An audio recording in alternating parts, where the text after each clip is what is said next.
গহপুৰত ছাত্ৰ ছাত্ৰীক শৈক্ষিক অৱস্থাটো উন্নয়নৰ বাবে জ্ঞান ভাৰতী সিনিয়ৰ ছেকেণ্ডাৰী স্কুলে যিমানখিনি প্ৰচেষ্টা হাতত ল'ব লাগে গোটেইখিনি লোৱা হৈছে যে আমি 12 ক্লাছৰ পৰাই 8, 9, 10ৰ পৰাই তেওঁলোকক লৈ যোৱাৰ এটা পৰিকল্পনা কৰিছোঁ তাতে তেওঁলোকৰ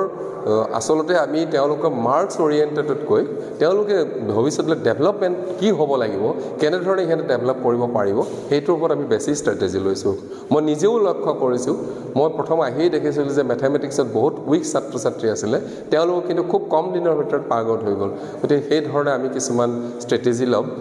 not only in mathematics in all subjects মানে আমি অকল মেডিকেল ইঞ্জিনিয়াৰিং বুলিয়ে নহয় তেওঁলোকে যদি CUET ক্ৰেক কৰিব পাৰে তেওঁলোকে যদি অন্যান্য ডিপাৰ্টমেণ্টত যাব পাৰে তেওঁলোক যদি এটা সময়ত ক'ব পাৰিব যে মই জ্ঞান ভাৰতী সিনিয়ৰ ছেকেণ্ডাৰী স্কুলত পঢ়ি আহি আজি মই এই মানুহটো হৈছোঁ এই কথাটো যাতে ক'ব পাৰে তাৰ কাৰণে যিমানখিনি আমি কৌশল অৱলম্বন কৰিব লাগে যিমানখিনি ষ্ট্ৰেটেজি ল'ব লাগে গোটেইখিনি আমি লোৱাৰ প্ৰচেষ্টা অব্যাহত ৰাখিছোঁ জ্ঞান ভাৰতী সিনিয়ৰ ছেকেণ্ডাৰী স্কুলে 2024-25 বৰ্ষৰ বাবে এটা নতুন প্ৰজেক্ট আৰম্ভ কৰিছে লক্ষ্য 50 এই লক্ষ্য 50ৰ জৰিয়তে ছাত্ৰ ছাত্ৰীসকলে নৱম শ্ৰেণীৰ পৰাই NDA NEET JEE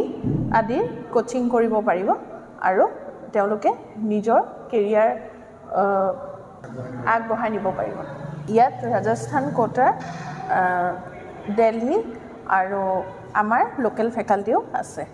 লগতে আমাৰ বিভিন্ন গেষ্ট ফেকাল্টি আছে সময় আপোনালোকে দেখা পাই থাকিব খুবেই ভাল লাগিছে যে গহপুৰত এটা শৈক্ষিক বিপ্লৱ আৰম্ভ হোৱাৰ নিচিনা হৈছে আজি সবতকৈ ডাঙৰ কথাটো হ'ল যে আমাৰ গহপুৰৰ পৰা এতিয়া শিক্ষাৰ্থী কোটালৈ যাব নালাগে বৰঞ্চ কোটাৰ পৰা শিক্ষক গহপুৰলৈ আহিছে গতিকে এইটো সঁচাকৈ আচৰিত কথা যে তেওঁলোকে এতিয়া সকলো ৰিসোৰ্সেছ দি পেলাই সকলো বস্তু দি আমাৰ ছাত্ৰ ছাত্ৰীসকলে সকলো ফালৰ পৰা সুবিধাখিনি পাব তাৰ লগতে মই আছোৱেই বায়োলজিৰ কাৰণে আমি যিমানখিনি পাৰোঁ সিমানখিনি চেষ্টা চলাম যাতে আমাৰ ল'ৰা ছোৱালীখিনিয়ে আন্তৰ্জাতিক আৰু আমাৰ নেশ্যনেল লেভেলৰ যিখিনি পৰীক্ষা লগতে NEET হওক JEE হওক সকলোতে যাতে উত্তীৰ্ণ হ'ব পাৰে আমি আমাৰ 100% দিম আৰু সকলো আহি শিক্ষাৰ্থীখিনি আহিলে আমাৰ খুব ভাল লাগিব আমি সকলো একেলগে যাতে আগবাঢ়ি যাব পাৰিম नमस्ते मेरा नाम रविंदर सिंह है मैं IIT खड़गपुर से BTech किया हूँ इलेक्ट्रिकल इंजीनियरिंग में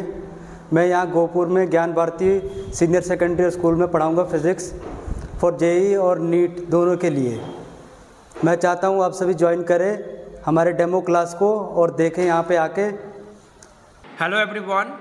welcome to Gyan Bharati senior secondary schools Gohpur myself Trilok Kumar Thakur and I am currently working with Bansal Classes Kota.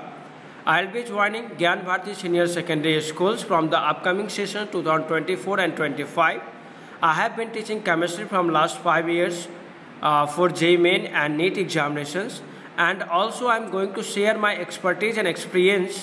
those who gained throughout the year. I am really excited to meet you in offline classes, right? To meet you dear students. So I request each and everyone, those who want to crack JEE Main or NEET examinations, kindly come to Gyan Bharati Senior Secondary Schools and let's learn together and see you soon. Bye everyone and take care.